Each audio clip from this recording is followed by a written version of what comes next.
Hi friends, good morning. দেখতে পাচ্ছ কি সুন্দর ফুলের গাছ, আর ফুলগুলো থেকে সেন্টও দারুণ আসছিল। তবে ওটা আমার ফুলের গাছ ছিল না। তাড়াতাড়ি ঘুম ভেঙে গেছিলো, ভাবলাম ছাদে ঘুরে আসি। দেখলাম ছাদে ফুলের গাছটা, তাই ভাবলাম তোমাদের সাথে শেয়ার করি। টিফিন তো কমপ্লিট হয়ে গেল পাস্তা খেয়ে। তারপরে দুপুরে আজকে হয়েছিল ফিশ কারি। তো মাছটাকে ভালো করে ধুয়ে লবণ হলুদ লাগিয়ে কিছুক্ষণ রেখেছিলাম। তারপর ভালো করে লাল লাল করে ভেজে মশলা কষিয়ে জল দিয়ে মাছগুলো তারপর দিয়ে ভালো করে ফুটতে দিলাম।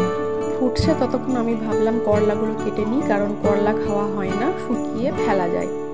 তাই করলা ভাজা করলাম। আর শাকটা আমার হাজবেন্ড বানিয়েছিল। খেয়ে দিয়ে দুপুরে ঘুমানোর পরে ভাবলাম একটু বিকেলে আবারও ছাদ থেকে ঘুরে আসি। বিকেলের ভিউটা দেখো কি সুন্দর। আমার হাজবেন্ড বললো অনেকদিন লিট্টি খাইনি, তাই লিট্টি বানানো। লিট্টির ভিডিওটা একদিন তোমাদের সাথে অবশ্যই শেয়ার করব। আমার ভিডিও ভালো লাগলে অবশ্যই লাইক কমেন্ট শেয়ার করবে, আর আমার চ্যানেলকে সাবস্ক্রাইব করতে ভুলবে না। দেখা হচ্ছে পরের ভিডিওতে। তোমরা সবাই ভালো থাকবে। টাটা।